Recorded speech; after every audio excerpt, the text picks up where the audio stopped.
ID in Blandy, the State Arboretum's beautiful setting. But of course, this year we couldn't do that. So we thought, well, we will take the opportunity to bring Blandy to you in the shape of Carrie Whitacre, who is the assistant curator there, and will be giving us a talk today on Conifer ID. We thought that was particularly appropriate for this season, so you can actually identify a tree that you might have indoors as well as trees that you will see outdoors. And Blandy has an amazing conifer collection. So we will get started with that in a minute.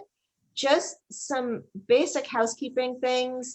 As you can see, we chose to do this as a meeting rather than a webinar so that it would be fun. A big thing for us is building community around conservation and really having a social angle and working angle. And we wanted everybody to be able to see each other and see each other's ugly Christmas sweaters and, you know, just have fun and interact. And for those of you who choose to stay at the very end, we're going to actually do breakout rooms so that people can talk amongst themselves.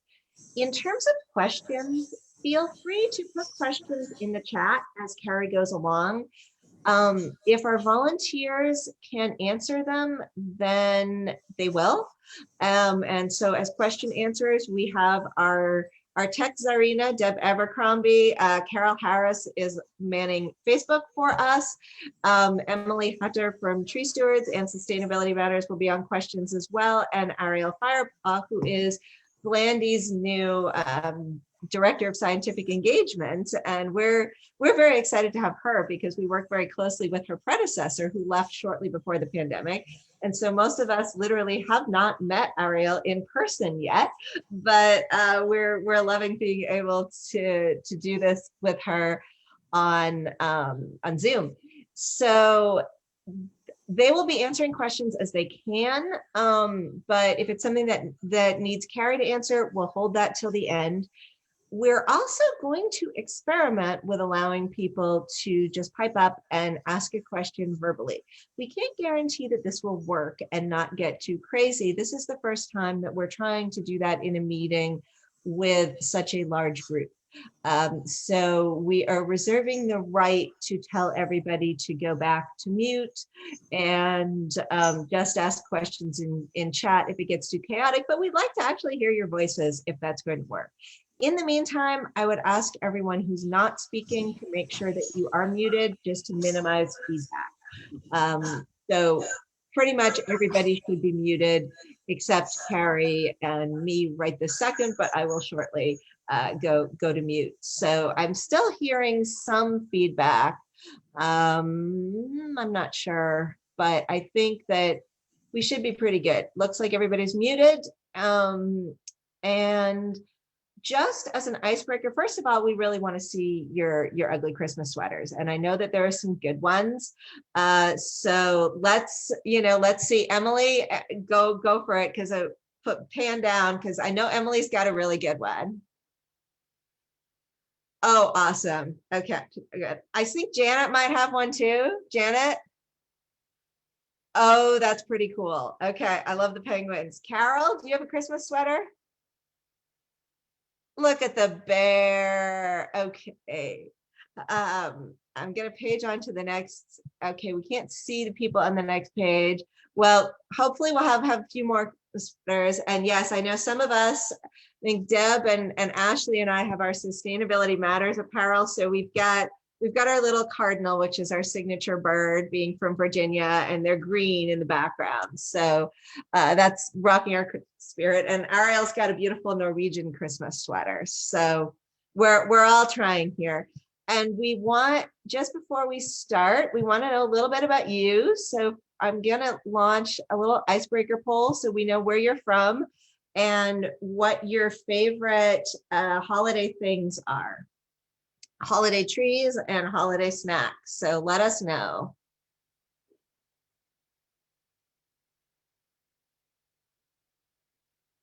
And we'll give you about a minute to do the poll.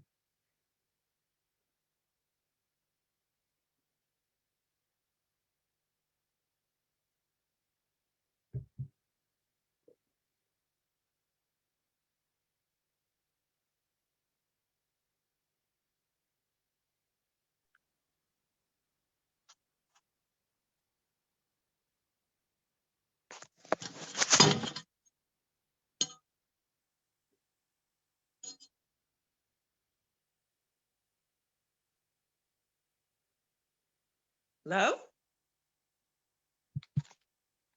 Yeah.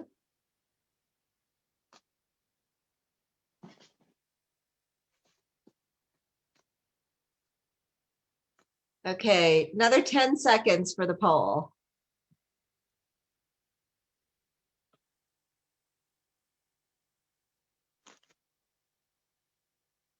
All right, 5, 4, 3, 2, 1. And let's see the results. Okay, so you guys all should be able to see. Looks like the majority is local to where we are and Tree Stewards and the State Arboretum are in Shenandoah Valley, but we're excited that we have a number of other Virginians and a few non-Virginians as well. And feel free to put in the chat box where you're from and anything else you want us to know.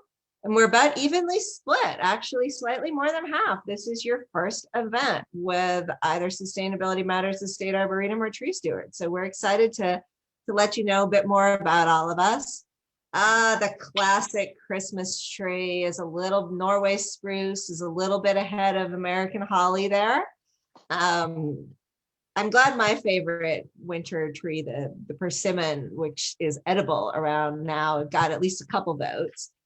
Gingerbread, again, the classic. Peppermint's doing pretty well too, and there's a significant constituency going for the latkes. So I hope you all have something tasty to eat while you're enjoying this event. And I will just a reminder, please mute everybody who is not speaking at the moment, and we will hold the questions to the end. You feel free to put them in chat, but they will not get answered till the end unless one of our volunteers or question answering team is able to answer it. And I will now turn it over to Carrie to teach us all about conifers. We're excited about that. Thank you. Hello, everybody. Is my volume good? Everybody here? Okay. So as I said, my name is Carrie Whitacre. I am the one of actually the assistant curators at the State Arboretum of Virginia, which is part of Blandy Experimental Farm. We're in Clark County in Boyce. If you haven't visited us, please take a time to check us out. We're on Facebook. We do have a website, but we are in the midst of putting up a new website that we are really excited about. That goes live, I think, on the 21st of December. So you're going to be able to find a lot more about what we're up to that way. And just so everybody knows, we are a public place. We are open every day, dawn to dusk, free of charge. And we often have public programs, normally in person. I will tell you, I'll be very honest, putting this one together has been an enormous learning curve for me and a lot of other my colleagues and everybody else that's been helping us out along the way. I think we may have overstated our technical abilities just a little. The virtual tour was going to be a virtual tour, and we tried, I don't know how many different ways to pull that off. It didn't work. We are in Clark County. We are in a rural setting. Our internet is not the greatest, so we cannot do it live. So my colleague and I bought something called a gimbal, which is a stabilizer for a cell phone, and we learned how to use that on Friday, and we taped this beautiful video that I want to share with you. And now we realize the video has no sound over Zoom. So I will just admit straight that the tour has been a comedy of errors at this point, and I'm going to do my best. I'm going to show you the video after my talk. It may not look the greatest, and I apologize. And I'm just going to have to narrate it as I sit here and watch with you. But that will be going up on our YouTube channel. Yes, somehow the few of us here at Blandy that can turn on a computer have figured out how to have a YouTube channel. So we will be putting that up, and then you guys can take a look at that video at other times and just get a sense of what our conifer collection looks like. It's actually one of the biggest collections that we have here, and it's just an absolute awesome collection to come look at in the winter. especially on a day like today. I drove in today and there were just so many cars and people here. And I'm in my office, so you may hear the occasional woot of a child or squeal of a child running around outside because people are still here enjoying the pretty day. So with that, I'm going to go ahead and get into my program here.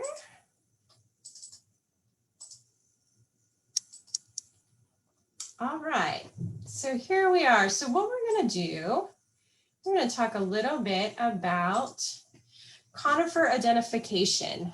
And again, my name is Carrie.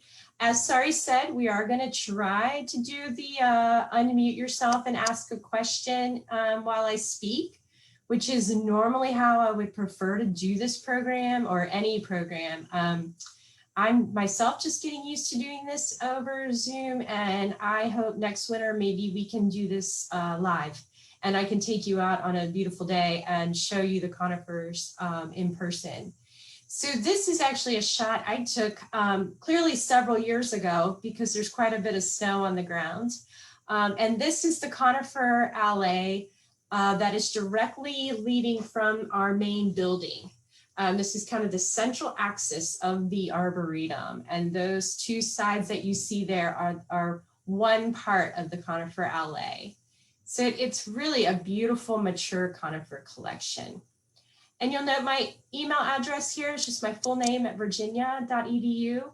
Something else we do at the Arboretum is we are available for answering questions, all of your plant questions, anything that you're curious about. So if a question comes up for you today and for whatever reason we don't get to answer it, or something comes up later on, please feel free to email us. That's part of what we do here. So let's jump into the conifer identification. It's not going to move for me. I don't know. All right. So what we're going to do today is we're going to take a look at just real briefly what a conifer is and how they're separated from other plants. We're going to look at example characteristics of plants in the pine family. And this will probably be able to teach you how to identify your Christmas tree. We are... I'm not crawling. We're also going to look at cypress family and some characteristics and examples of trees. Someone does. And Will then you we're put going the to cover? take I love this kid voice. Just a reminder, everybody who's not speaking, please mute. Thank you. Then we're going to take a virtual tour of Blandy's conifers, which I'm just going to apologize ahead of time and just push through because there's nothing more we can possibly do. And then at the end, we can open it up to more of a discussion and Q&A, and hopefully just kind of get some more conversation going back and forth like we would if we were actually able to be together. So first question, so what is a conifer? Conifers are really just simply plants that have cones. And cones are a part, or actually a main part, of the reproduction of these trees and plants. So what cones do is they hold the naked, and we call them naked because they're not encased in fruit. So a little bit of botanical stuff here, but I'm trying to keep it on the lighter side. They actually hold the seeds inside their scales. So each of those scales is where the seeds live. And we are thinking of woody cones with scales. So this would be like your typical pine cone. So that's what we normally think of when we think of a conifer. But there are actually other conifers whose cones don't look woody at all. And if you have noticed that, a lot of you probably know this plant. This is a yew, usually more of a shrub. This plant is just dear to my heart for a weird reason. I'm a real native plant nerd, but my grandmother had big yew bushes in front of her house, and I played there a lot. And I can remember her telling me that if she ever caught me eating these, that I would be in some real trouble because they really are not good for you. They are poisonous. But believe it or not, that little red fleshy structure is a cone. It is not a fruit, and those are just separated from each other in botanical terms. And I'm not going to go too far into that, but those are cones. And the other interesting thing about cones is that they're often male and female. And this is actually the male U cone, which I'm sure I never wanted to eat as a child because it doesn't look nearly as delicious as the red, what I would want to call a berry, but what is actually a cone. So just a lot of different forms that conifers and cones take on. And then this is another, like, really, when you really think about the male and female. So this is the male and female on a pine tree. So the fuzzier cones toward the bottom of that picture are the male cones, and the female cones are the woody ones that we would normally think of. And of course, the males hold the pollen. And that is why they're often fuzzy and look yellow like that. So as I said earlier, cones are part of a tree's reproduction. So you have the female cones, and oftentimes the female cones are the ones that we really think of, the woody cones. And the male cones are usually smaller. And again, they have the pollen. And the other little thing on this graphic that I thought was interesting is that they also show young cones, which would be female cones before they've matured to that woody, scaly nature that we normally think of. Now, again, this is pretty representative of pines. There's an awful lot of variation in cones, and we'll take a look at some pretty interesting different cones as we go along. So the other big question that we have to ask when we're talking about conifers, are they evergreen or not evergreen? Does it matter? It does, because not all conifers are evergreen. And a terrific example of that is our bald cypress. This is a native tree. This is actually one at Blandy. And it is in front of a Norway spruce, which is also a conifer. But clearly from this picture, you can tell this is going into the fall. The Norway spruce is going to hang on to its needles, and that bald cypress is turning that beautiful rusty orange color because those needles are actually going to drop. So there are a few of our conifers that drop their needles, so they are not evergreen. And conversely, not all evergreens are conifers. And we had one of my favorite examples in our poll, the American holly. So even though the American holly is evergreen, it's not a conifer because those are botanically classified as fruit on the tree. So those are berries. I actually have about a 3-story tall American holly outside of my window here at Blandy that I get to watch. And usually we get to, about the end of January, and we start monitoring it, and we will leave on a Friday. This happens really every year. It's really amazing. And by the time we return on Monday, every berry will be gone. It is just a time where the birds and squirrels, just for whatever reason, I don't know if they've depleted their stashes and their buried nuts, but they just pounce on this tree and strip it in a weekend. And it's a lot of fun to watch, actually. All right, so let's take a look at some of the trees that we find in the pine family. And don't let this confuse you, because the pine family includes pines, because you know taxonomists just love to make these things as confusing and strange as possible. But they also, the pine family includes firs, spruces, true cedars, and hemlocks. And there's actually other trees in this family, but these are a few that I'm going to highlight in this talk. So we'll start with pine family needles, and we'll look at the comparison here. So we're going to have all needles on the trees in the pine family. And that first picture is really indicative of pine trees. The middle is a spruce, and you can see the needles are a little different than they are on the pine. And the third is a fir. And again, those are even different. And we will look at all of these differences in detail. And you'll be able to tell, at least down to pine, spruce, and fir, what your Christmas tree is. unless you've got something really, I shouldn't say strange, unless you have something really different that's not either of those three. So let's take a look at pine family needles in more detail. So pines are always in bundles. And you can see in that picture, the needles are in bundles and they're attached with that little woodyish stem. So they're in bundles, but they're attached to the main stem singularly. Pines are usually soft to the touch, not all, but usually. And they're always in bundles of 2, 3, and 5. And this is actually one of the ways that you can learn your pines and distinguish them from each other, is how many needles are in a bundle.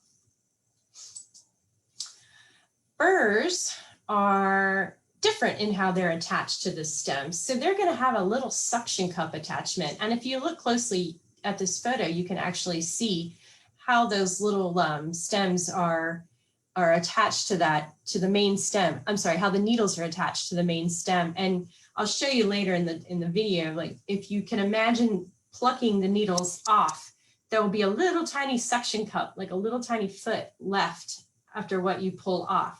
So that's another way that you can start to tell these things apart. Firs are usually soft to the touch and their needles are flat. And we'll see this again many times too. So you will not be able to roll a fir needle in your finger. It will just be flat. And another sign is that they generally have stripes on the back, which we'll take a look at in a little more detail. And again, they're going to be flat, so you won't be able to roll them. Now, spruce is a little bit different. The spruces are trees that you may not want to shake hands with. Some of them can be quite prickly. Other ones aren't. And this picture is actually a white spruce, and we used this year in our holiday greens.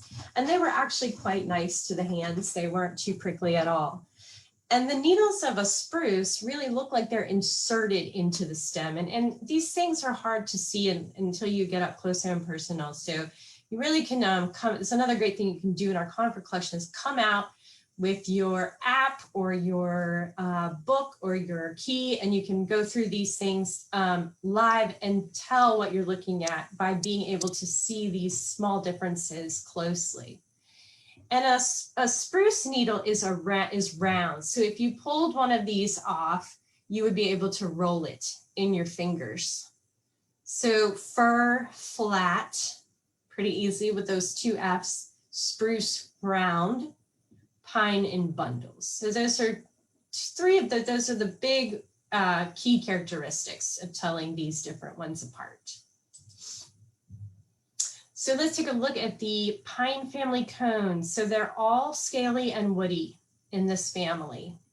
So we won't see any fleshy cones in the pine family. Now let's take a look at our pines. And I think these are the cones that we all really think of. Scaly, this cone has opened. So as it matures, it opens and the scales will fall and the seeds will fall. And that's how the tree is reproducing. And again, they start out green, they mature to brown, and the cones of pines always hang down. Firs are different. They always point upward. So that's another indication you can use when you're trying to tell these plants apart. And fir cones shatter when they're on the tree and they fall to the ground in pieces. So you will very, very rarely find an intact fir cone on the ground. So if you walk up to a tree and you look down and all you see are a lot of actual individual scales from cones, you might be looking at a fir, because these do not shatter, they do not drop whole. They shatter and fall in pieces. And spruce cones are a little bit like pine cones, except they're normally more soft and flexible than a pine cone, but they do both hang down. And these fall whole like our pine cones, so these you can collect off the ground. These will be under the tree intact.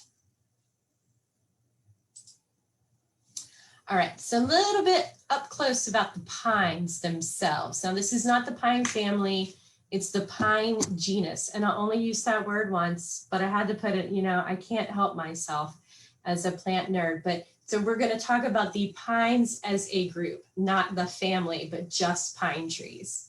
So again, the needles in bundles, that's very indicative of a pine. And they're gonna be in those clusters, 2, 3, or 5 needles. And pines often have a whorled branch structure, which once you realize it is really interesting because you can actually count the years of growth by this whorl of branches around the stem. That's when they're young. When pines get bigger, they get more open and you can't do that as easily. But when a pine tree is small, each whorl of branches, and they literally come out of the branch like the spokes of a bicycle wheel, if you will, is a year of growth. So it's kind of interesting when they're little. And of course, pines have woody cones that we're used to seeing. So your Christmas tree might be a white pine. And as everybody knows, I think white pines are native to Virginia. And their telltale sign is needles in bundles of 5. Always, always bundles of 5. And you can see in that bottom picture, there's clearly 5 needles in that bundle. And the cones, I guess once you get to know the different cones, they become more obvious to you. White pine cones are long and they are actually pretty soft to the touch. They're not as spiny as some of our other pines. And again, I talked about how the branches grow in the whorl. But you can see the picture of the mature pine tree there. They get quite irregular as they get bigger. They don't look like a perfect little pyramid anymore as they get older. And you can see some really, some pretty big old mature pines here at Blandy, as soon as you pull into our front entrance, growing along our stone wall. So those are good. And actually there are also some new younger ones planted amongst the big ones. So you can really get a sense of what they do when they mature by seeing the comparison. So this could possibly be your Christmas tree. I think pines are beautiful when they're decorated, but I know that they're very soft. So you can't put a lot of weight on them as a Christmas tree, but they're very pretty when they're decorated. And something else that I don't know why this is always stuck in my head, but I find this fascinating. Pine trees were white pines, excuse me, were so valuable when America was being colonized that there were wars over pine trees between the colonists and the British Empire. So there was the Boston Tea Party. There was also the Pine Tree Riot of New Hampshire.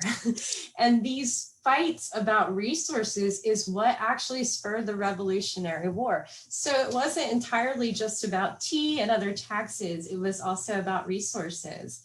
And believe it or not, white pines played a big part in that.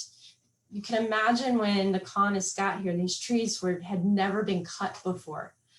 So they were just enormous trees, and they were just valued for timber for making ships, which is why the British Kingdom wanted them, and it resulted in wars. So I've always found that interesting. Another pine that might be sitting in your house with lights and ornaments right now is the Scotch pine. This one's also a pretty popular Christmas tree. And you can see on the picture to the left that it's a little bit more difficult to see because fingers aren't in there, but these needles come in bundles of 2. And again, that is how we can learn how to distinguish our pines apart, is how many needles on the bundle. And they have a very mature, a very spiky cone when they're older and mature, as you can see there. But again, another popular Christmas tree pine. Now we're going to switch to taking a look at some fir trees. And as I've said before, the main things to remember about firs when you're trying to tell immediately try to tell what conifer you're looking at. Fir needles are soft and flat. So remember that little thing, they won't roll in your finger. The other thing is they have 2 bands. You see the bands of whitish blue cast on the back of those needles at the top, on the top picture. And I'm sitting here pointing at it like you can see me doing that, but old habits die hard.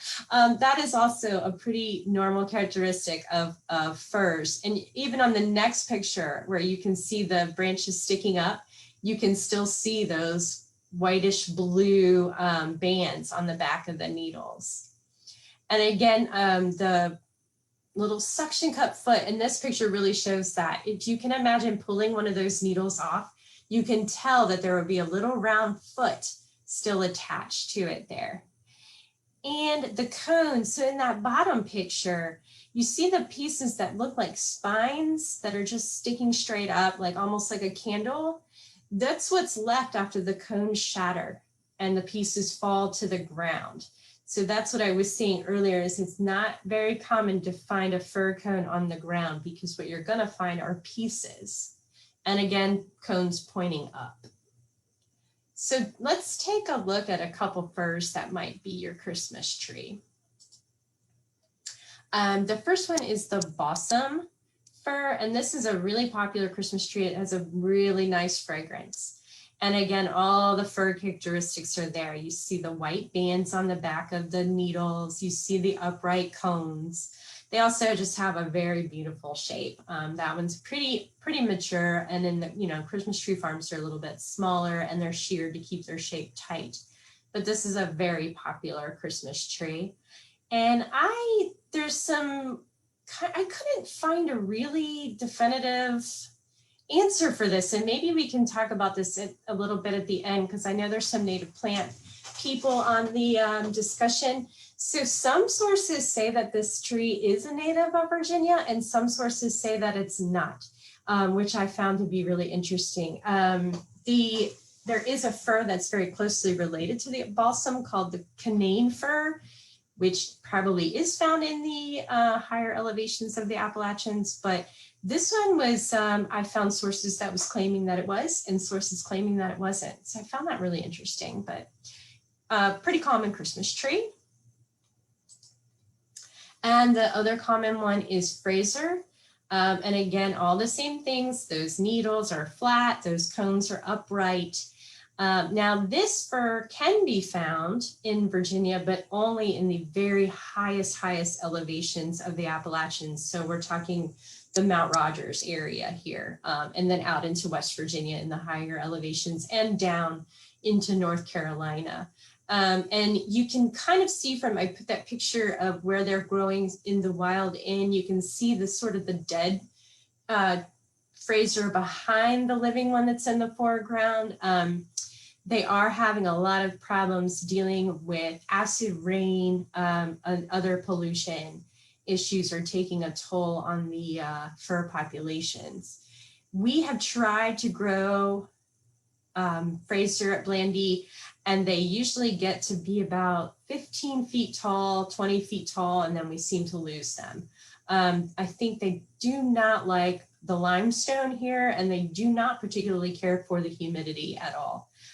We do have some balsams in our conifer trail that are doing wonderfully because they're tucked into the other trees, and we'll be able to take a look at them on our video. But they, I remember when they were planted and they were tiny little things, and they're really growing. So that's exciting to see.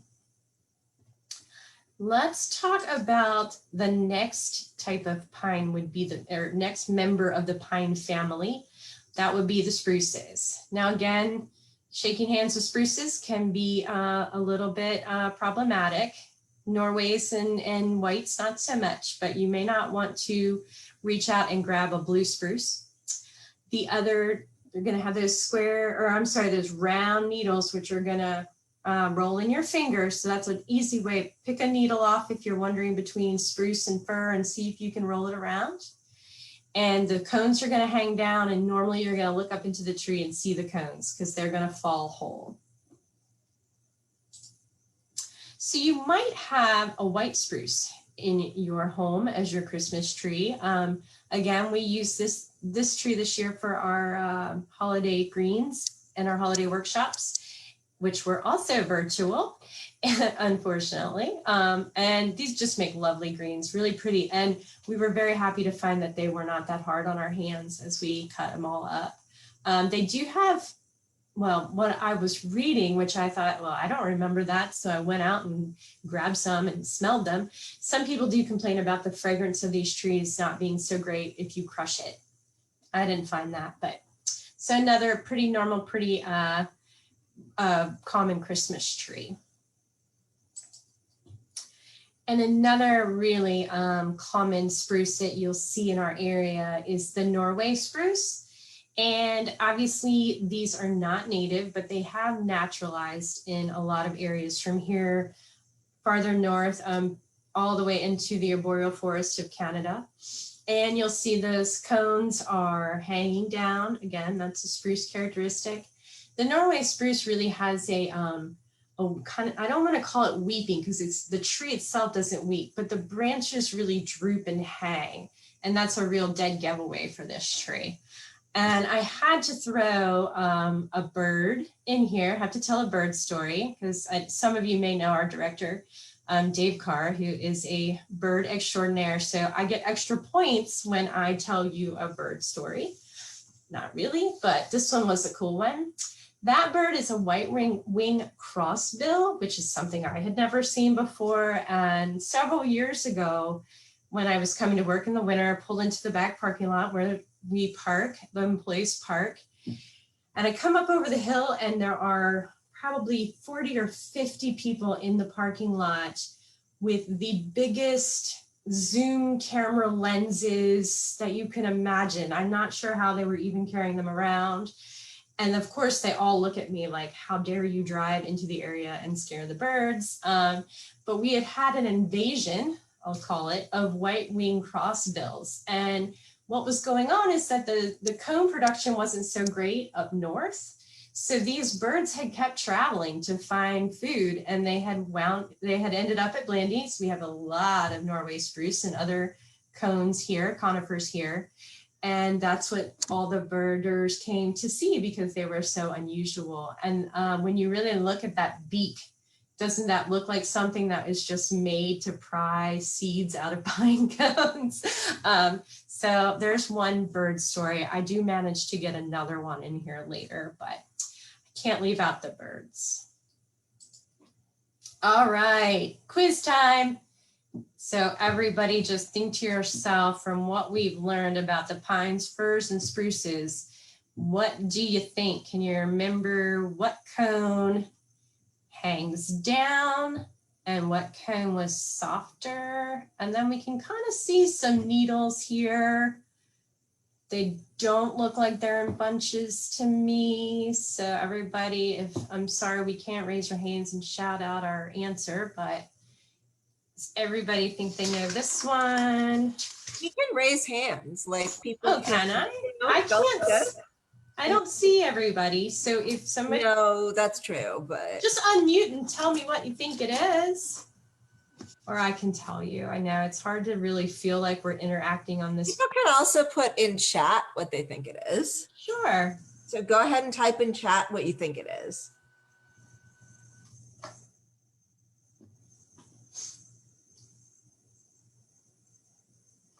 Is everybody ready for the big reveal? Keep score. This is a spruce cone. So again, it's hanging down and you can see that the needles are, it's hard to see from pictures, but they are pretty round looking. So if you can remember, they look like they would roll around in your finger.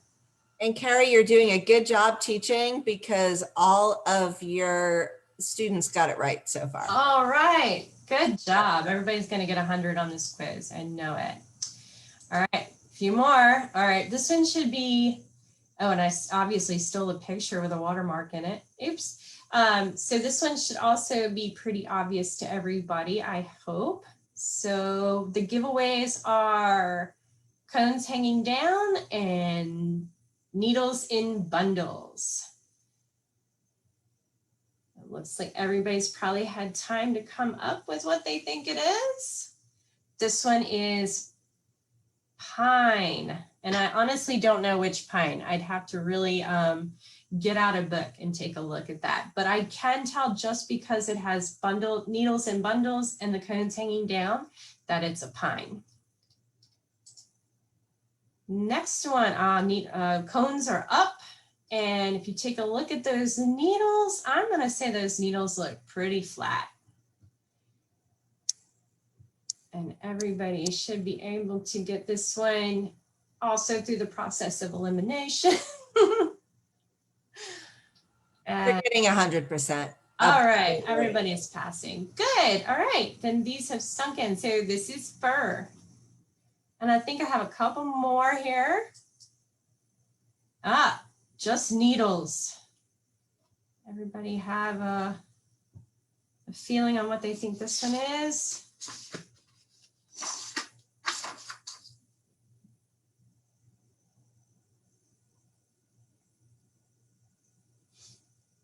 All right, now I'm gonna guess that most people said fir, but I was actually being mean, and this is a hemlock. This one looks like a fir. I wanted to put this in and we'll take a look at it more closely because it has those stripes.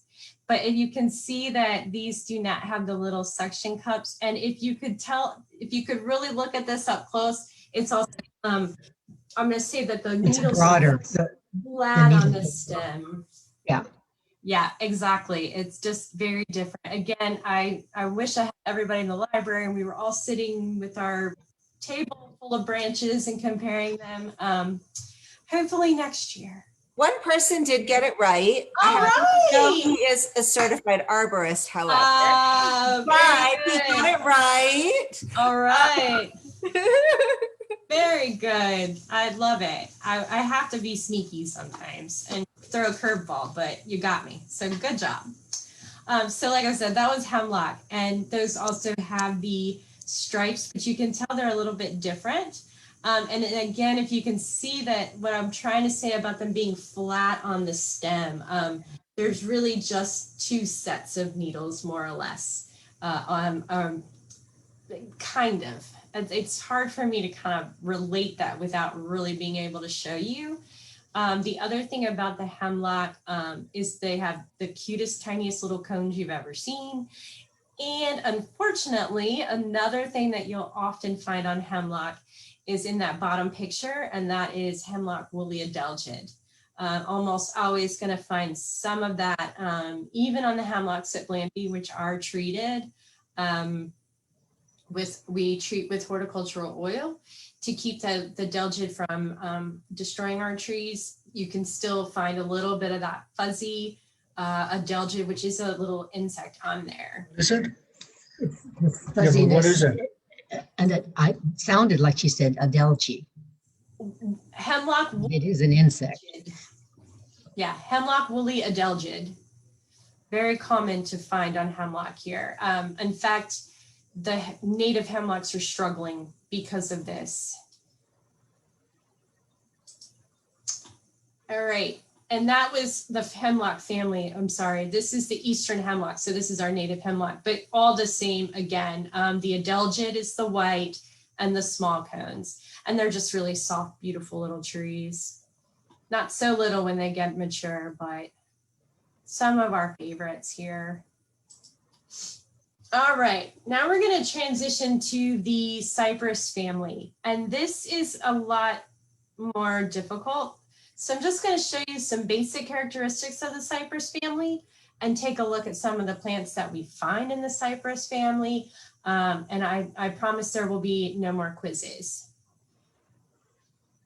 So what are we looking at here? So cypress family cones are going to be very different. There's going to be a gamut of different cones here, from the interesting to the strange. So the woody ones there on the left, that's American arborvitae, which we're going to look at a little bit later. Next, you have the cones of the dawn redwood, the little soccer balls, which unfortunately my picture's a little bit blurry. That is bald cypress, and they really look like little cypress or little soccer balls. And then the little odd one there at the end is Arizona cypress. So real gamut of cone shapes. They're also going to have different needle types. So some of them are, I should say, leaf types. So some of them are going to have needles, like these two examples, and we're going to look at both of these later. Some are going to have what we call scale-shaped leaves, and these are really, they're very compressed leaves that are just really packed on top of each other to the point where they look like scales, almost like an overlapping, like on a reptile. And we'll take a look at a couple examples of those. And then we also have what's called awl shaped. So these are going to be, and an awl is a little tool used for punching. So these are going to be a little bit sharper looking, and they're attached sort of in an alternate arrangement, like this, the one on the left there. So we're going to take a look at a few of these trees. So this is the bald cypress. Now we looked at this in the beginning as when we talked about conifers that aren't evergreen. So their needles are very green and beautiful in the summer months, spring, summer, and fall, until they turn this rusty color in the fall and then drop. And right now the bald cypresses are bald. They do not have needles on them right now because they have all dropped. And then you can see that little sucker ball-like cone that they have. And I just wanted to point out real quick that the bald cypress that you see there growing in the water, that's often where you will find them in their native habitat. And they form these little structures. Well, sometimes they get quite big, woody structures that come up out of the water. And we refer to those as knees. And still a little bit, not 100% sure what they're for. There are theories that range from things like they add stability to the tree, to that they're structures that help the tree gather oxygen because of that soaked environment. The other kind of neat thing about bald cypress that I like is that because they can live in water, they can handle other soils that aren't very oxygen rich, like clay. And it also makes them adaptable to be planted on the street. So it doesn't seem like we would think of as a normal street tree, but people are starting to use them. And if you wanted to see an example of that, there are several planted down in the town of Winchester along Cameron Street in front of, it's now the one of Shenandoah's performing arts building. It's on the corner of Cameron and Cork, and there are actually bald cypresses along the street there, which I think is really neat. I love seeing the diversity that is happening in the urban forestry of a lot of towns, especially Front Royal too has been on the edge of doing that for a long time, using different trees along the street, but just a neat one now coming in.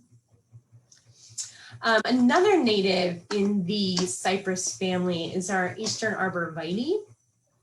And these have those scale-like needles. So again, you can see how compressed those needles are and just kind of packed on top of each other. Arbs are pretty common landscape tree.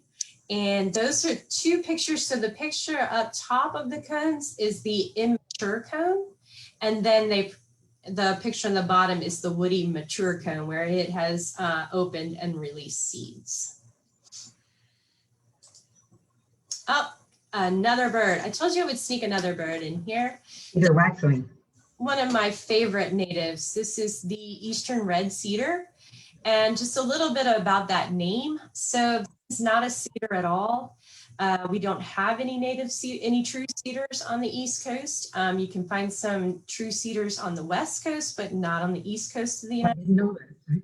So this is actually a juniper, but I think they're still a great tree, and they're actually making kind of a comeback, or well, a comeback, because they have been planted before as an ornamental, and are showing up again in nurseries as an ornamental.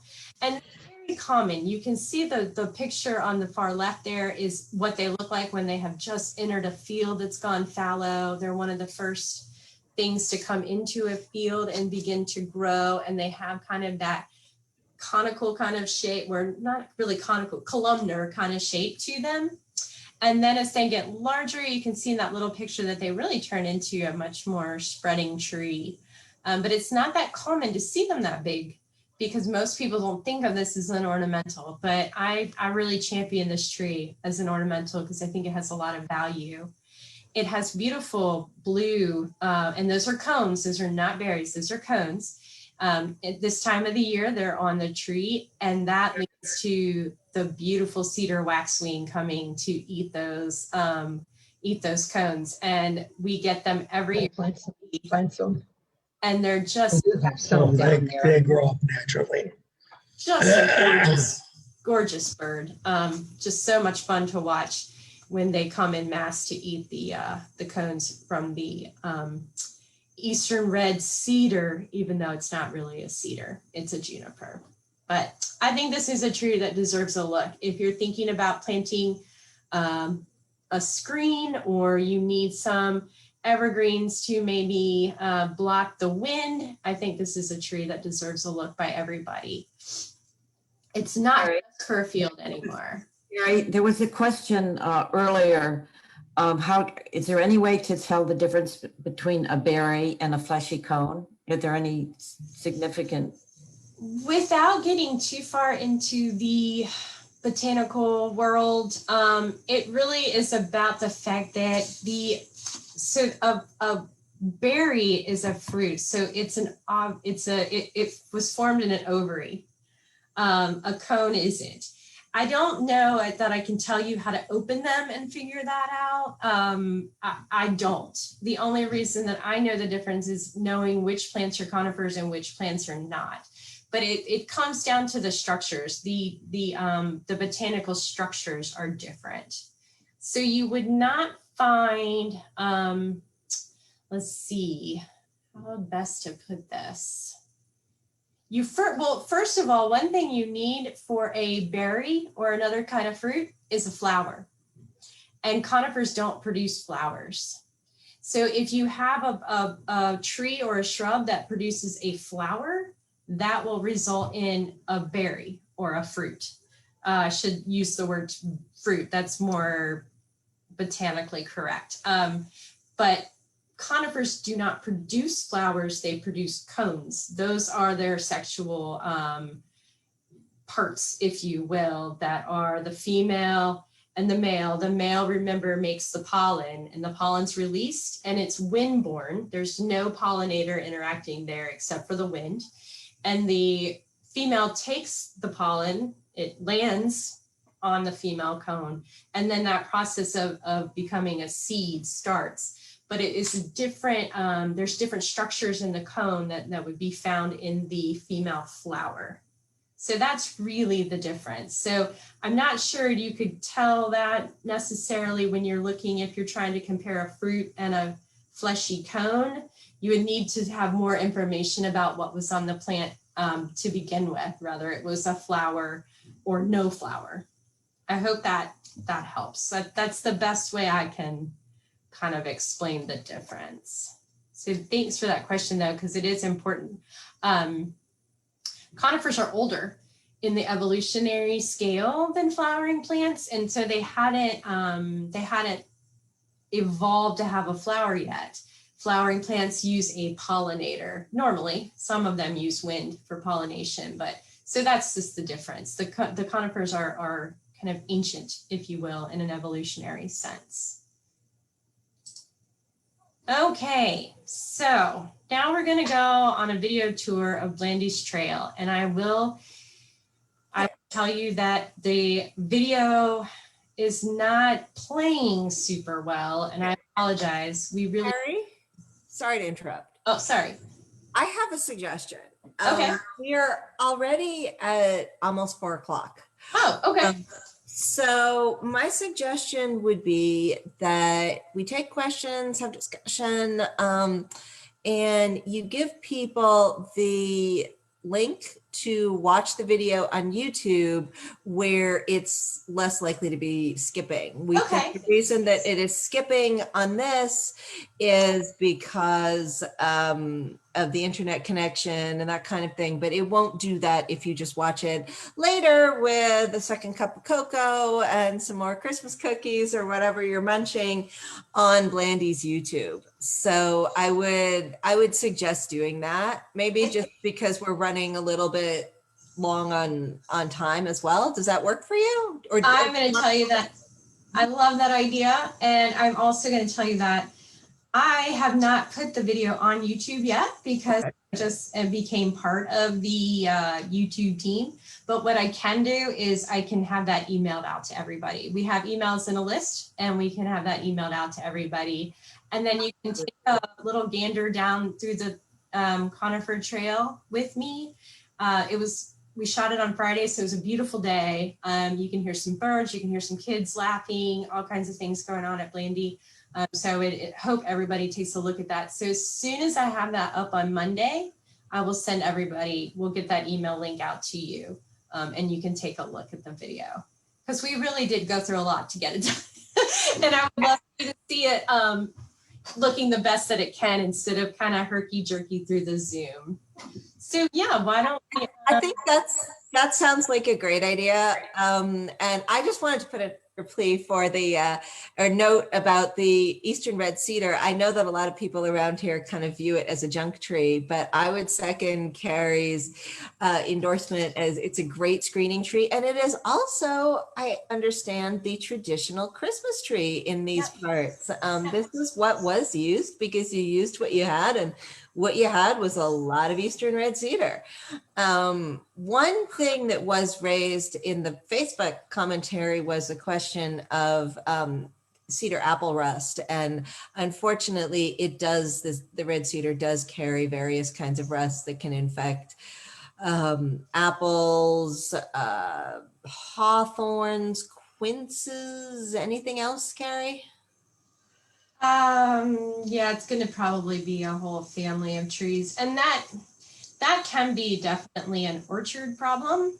So maybe if your neighbor is an orchardist, they probably wouldn't appreciate you planting those.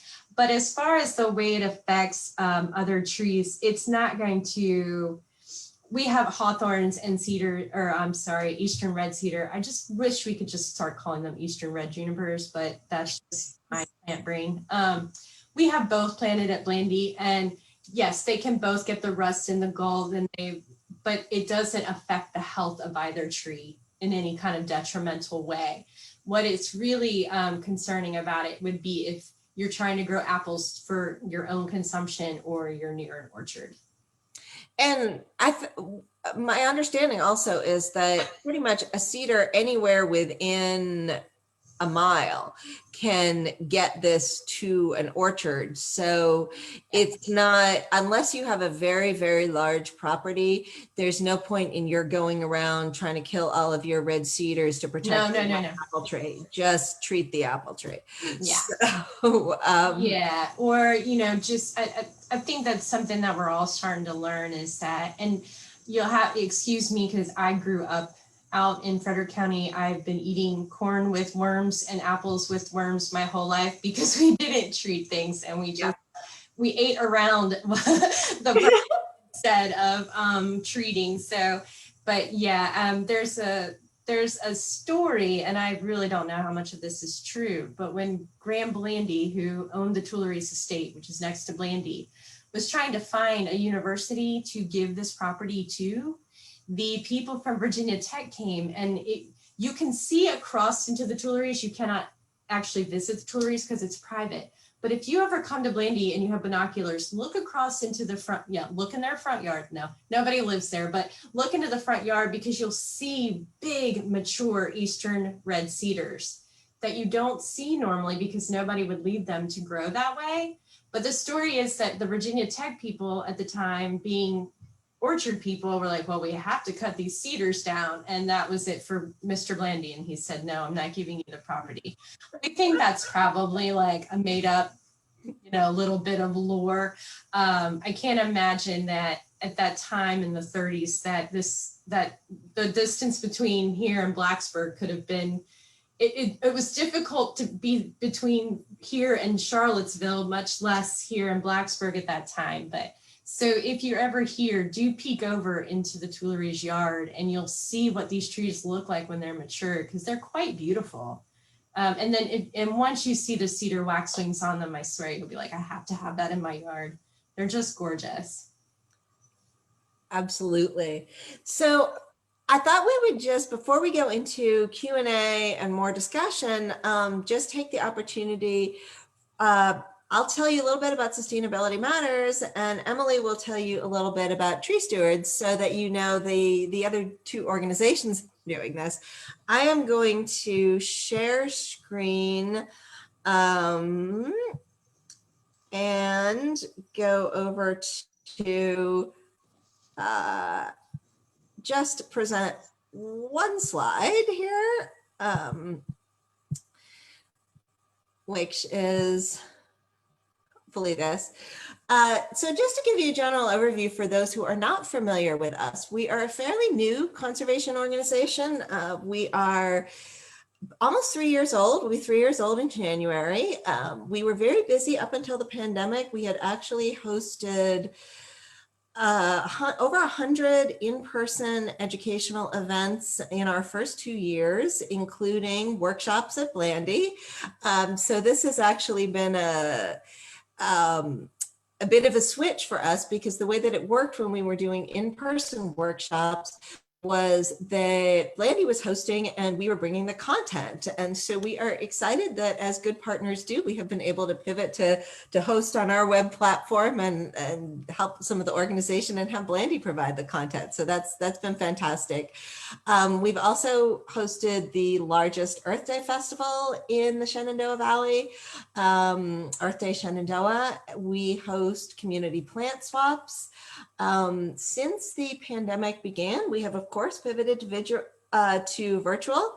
And so some of our flagship series, like Greener Than Grass, which is our sustainable landscaping workshops, basically teaching what you can plant instead of turf grass, which is, in our opinion, one of the worst scourges of American landscaping these days.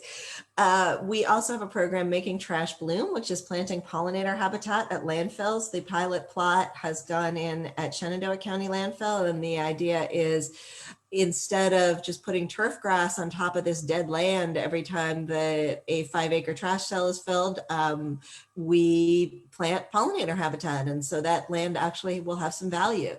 We're starting a new program next year, Grow Your Own, which is our effort to combat food insecurity by helping some food insecure families learn to grow their own food and really mentoring them every step of the way.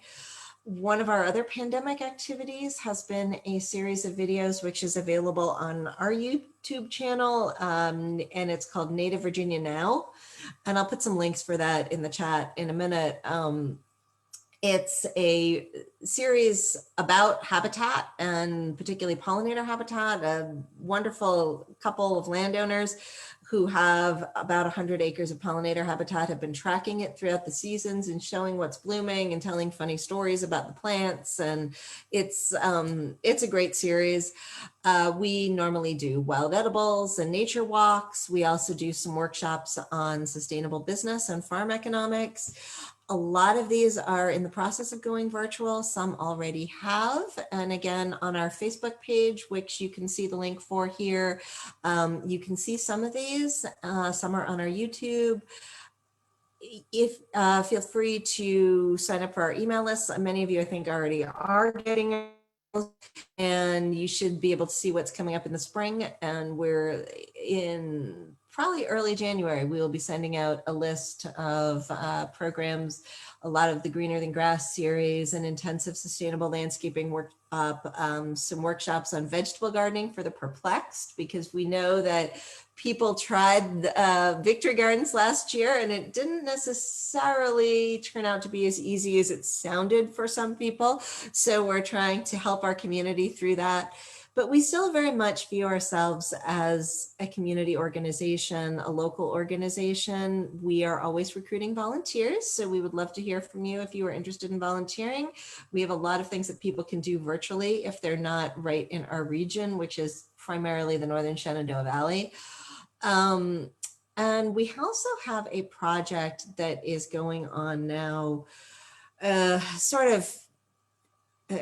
not sure it really should be described as a project, but trying to work on a particular situation together with our partners here.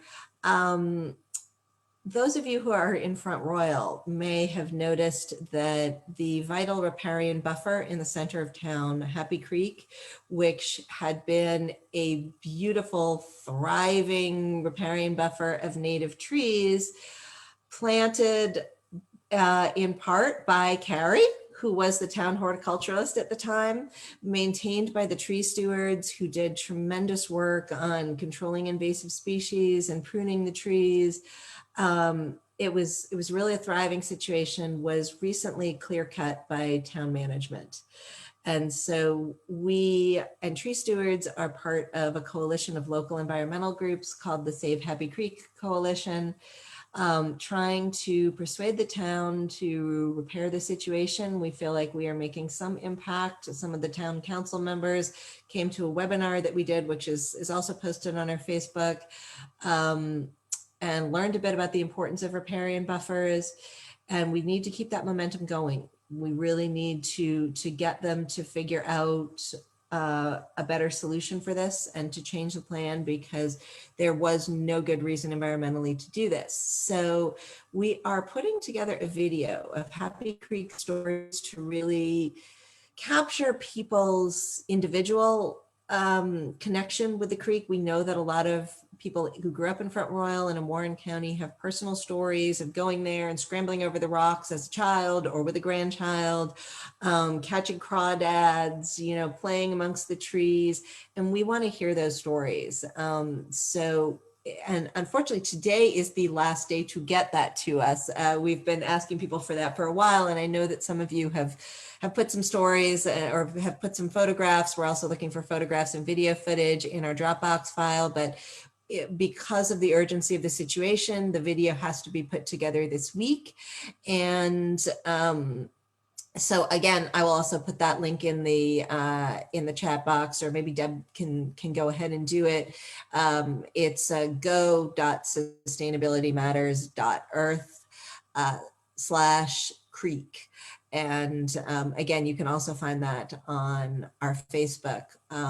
So yeah, we hope that will be a situation that will improve in the future, and we need the community to kind of band together and to help us tell the story, to get the word out about this. All right, I am going to stop screen sharing. I'm not sure I even still was screen sharing. Nope, I am. Okay, I am stopping screen sharing. And going to turn things over to Emily, and then we will do questions. Emily, do you want to tell people a little bit about Tree Stewards and what you guys do? You're muted still. Thank you, Sarah, and especially for your plug about Happy Creek, which is one of our big issues, as you stated, here in Front Royal. So the Tree Stewards are an organization of volunteers who have been in existence for over 20 years. And we have 3 or 4 arborists who are currently active in Tree Stewards. And our mission is to educate the public about the proper care of trees and to maintain help the town and the county maintain the urban forest in Warren County and Front Royal. We have an education program called All About Trees every fall that is offered twice a week,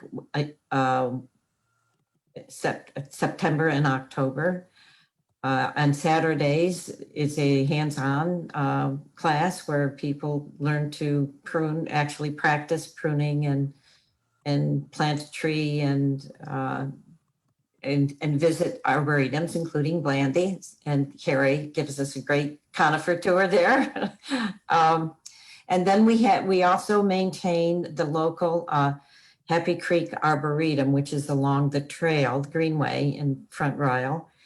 And there are over 30 labeled species of trees where people can walk by, look at them, see what they look like, how big they get. Many of them are flowering, and that helps them decide if they want to use them in their own landscaping. And I don't know if John is still here. He was going to show us our mascot, Stuart. He's little talking Stuart, but I think he's left. So no, John is still here. John is here. I can see John. I think he is reaching for the Tree Stewards floral mascot. Yep. I'm taking off his hat because he keeps losing it. I'll see if we can get him up here somewhere. that tree. Yeah, so save Happy Creek. That's really what Stuart has to say. And Stuart has awesome spirit. Yes. Okay. I've also spent a little time sweating on Happy Creek down there, following the arborist direction of when we work on removing non-native trees or trees that are just not suitable for that environment, and also very carefully getting cross branches and not cutting too much of the tree. And to see 200 or 150 trees just chopped down arbitrarily is a heartbreaker for both Connie and I. Yeah. Connie here's been with me. Anyway, that's all I have to say.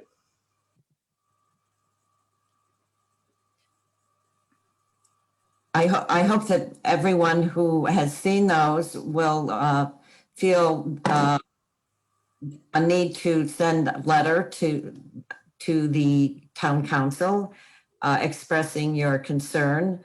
We need to get a lot of public opinion to help persuade the town council to change their plan, because they plan to put riprap, which are large rocks, the entire length on both sides of the creek between the two bridges where all those trees have been removed. We're trying to get that plan stopped. And replacing the native trees with Sustainability Matters' least favorite plant, turf grass. So, or plant mix. So yeah, grass is green in color only. And so it's a travesty what's being planned. So you're trying. On a happier note, should we, unless you have anything else to add, Emily, should we switch to any questions for Carrie? Good to questions, yeah. Okay. Was there anything in the chat that was not yet answered? I think most of it was answered. Carol, what about on Facebook? Is there anything else? No, I think you've covered it. Okay. I'm not seeing anything else in the chat. Feel free to put anything in the chat, or just to go ahead and speak up if you have a question. I was going through the chat and all the questions were answered. And I think everybody did a really good job of chipping in and answering what they could. Teamwork. I saw one thing that I'll address, and that is the larch. I had that one in my program, but I was worried about going a little bit too long, even though I do that naturally because I can't stop talking about plants. But in fact, the larch is one of those non-evergreen conifers. They do drop their needles. You won't find larch in Virginia, but there's an eastern larch that's found farther north, and a western larch, and then other larches native to Europe. And that just makes me think of one thing I want everyone to know about the conifer collection at Blandy. If you come to look at it, you may not find our native pines that were in the conifer collection. That's one thing that we haven't gotten into, the alleys I showed you that go down from the main building. So don't be surprised if you cannot readily identify everything in our conifer collection, because it's from all over the world. So just wanted everybody to think about that, because it's difficult. It's really difficult, actually, without an app or a book that is all world encompassing. But I'm hoping after this program, what you can do is you can come and you can say, well, I at least know that this could be a fir, or I bet this is a spruce, or that's a pine. So those you'll be able to distinguish, even if you might be looking at a Serbian spruce, which we have, or a Himalayan pine, which we also have. So just keep that in mind when you come to take a look at conifers at Blandy. There really are, not only are they mature and beautiful, because a lot of them were planted in the 30s, but it's a varied collection from all over the world. So you're going to see things that you wouldn't see out in, say, if you were at Shenandoah National Park or someplace like that. So, but yeah, I'm glad somebody brought up the larch. Somebody also asks if junipers are native to Virginia, and clearly the eastern red cedar is, but Carrie, do you want to elaborate on that? Do I know any others? Oh, there's so many junipers. That's the one that comes to mind. There's possibly others. There's none that are coming to mind right now, but there are so many junipers that I'm sure it's a possibility. And if somebody knows of another one, please go ahead and put it in the chat. I can't think of it. And again, the reason that I pointed that one out so strongly is not only because I think it's great, it's a misnomer, that cedar name. And that happens so much with plants, which is why even though a lot of people just they hate the idea of learning Latin names for trees, but that's why we do it, actually, so that we don't use the wrong, because you would think, okay, well, if it's eastern red cedar, it must be in the genus, I said it twice during the program, Cedrus, but it's not, it's juniper. So those things pop up in plant names a lot, but other native junipers. Anybody else out there? Anybody know one they can put in the chat? I don't know why, but I'm not thinking of anything right now. I think it's safe to say though that if you are juniper shopping at a big box store, for example, those will not be natives. No, chances are very good that they will not be native. And I know that we also talked about how we were going to show you some other trees. One like the Arizona cypress, which we looked at briefly, and the Cedar of Lebanon. They're in the video, so please take a look at that as soon as you get the link. I promise I will send that out tomorrow. And because especially the Cedar of Lebanon is an outstandingly beautiful tree. So we did get a question in the chat box asking if there's any plans to identify Virginia natives on the tree tags. I'm assuming at Blandy. So the plants that have the I'm going to call it the label. So this would be yours usually at the base of the tree in the ground. The trees that do have those labels will have a little outline of the state of Virginia on them if they're native. The tags that we put on the tree that are our inventory number are just going to have the Latin and the inventory number and the year that it was planted. And oddly enough, in the video, I show you guys how to read that because it's really neat once you learn what it's telling you, not the inventory number. And I know not maybe even the Latin unless you have a reference with you, but you can find out when the tree was planted, which is really kind of neat because of the age of some of our trees, particularly our conifers. You're going to see 30s and 40s for a lot of those. But yes, we do get labels. We print our own inventory tags with this old machine and this big wheel. And I shouldn't even say we, because it's really the arborists that do it. I don't. So that's why the info on those are kind of limited. But the labels that we get, we don't label every single tree because the labels are actually quite costly. But when you do find a tree with that label, it will have an outline of Virginia if it is a native tree.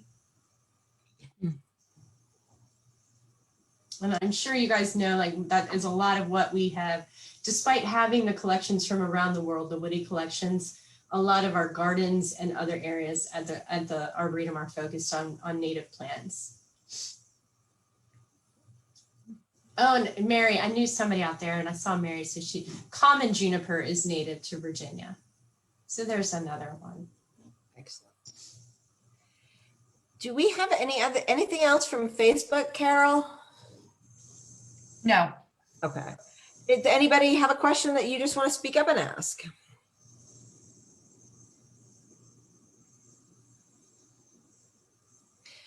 Okay, well, we are going to run a final poll to see, just kind of give us some feedback on the event.